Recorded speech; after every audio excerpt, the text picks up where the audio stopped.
So here's another example. Again 0 comma root 5. You already understand this is sum of roots, this is product of roots. The roots being alpha and beta.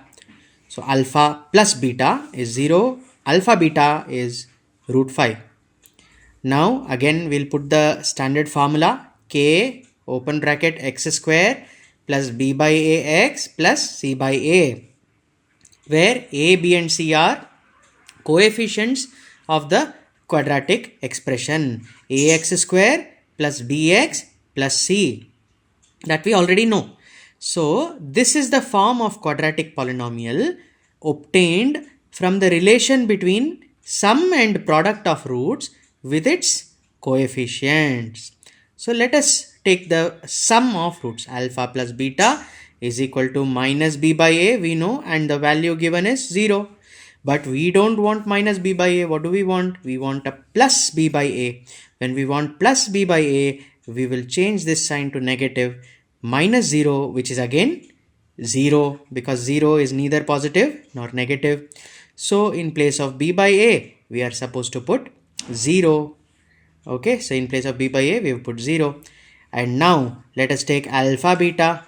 There's no symbol between them, so that means it's a multiplication, alpha into beta, product of roots, which is nothing but c by a, and the product is given as root 5, and we need only c by a, and here also we need just c by a. We don't have to change any sign. So in place of c by a, let us replace it with root 5, and here we get a generic expression. Of course 0x is there, so we can remove this entirely, because 0 multiplied by anything is again 0.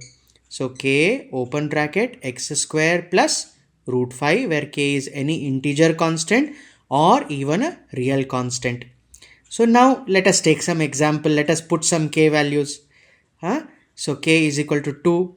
So let us multiply 2 into x square, 2x square, 2 into root 5, 2 root 5. You can't multiply 2 and root 5. Please remember that. I have seen some students put the entire root and write 5 2s are 10, which is wrong. When you have one square root term and a normal integer, you can multiply them only like this, because this is not under the root. 2 is not under the root. Let us take another k example. 1 into x square is just x square, and 1 into root 5 is just root 5. So any one of them you can do. Preferably k is equal to 1 is sufficient, I guess. So thank you, children.